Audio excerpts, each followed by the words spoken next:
Hello everyone! Share ko lang po sa inyo ang aking simpleng recipe na pwedeng pang ulam at pang merienda. At kung meron kang okra, gawin mo ito.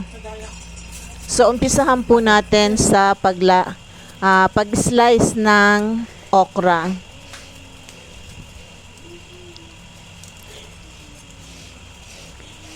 I-slice po natin, hahatiin po natin ang okra.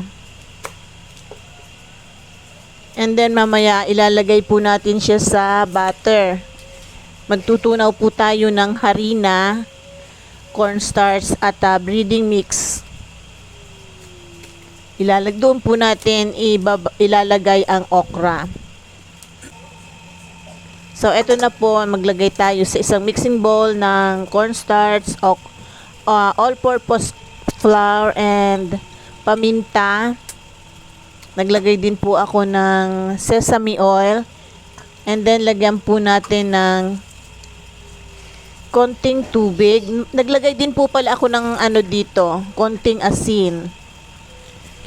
Pero depende po sa inyong panlasa.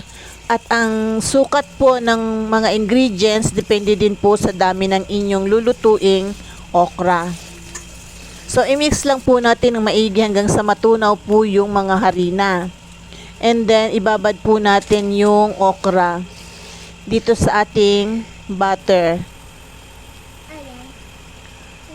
Tapos, nagpainit na po ako ng kawali. Nilagyan ko na po ng mantika. Iprito po natin ang okra. Natawagin po natin itong tortang okra.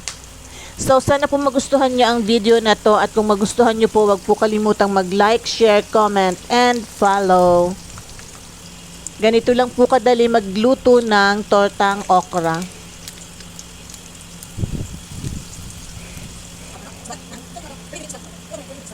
Kapag po golden brown na ang magkabilang side, pwede na po nating hanguin.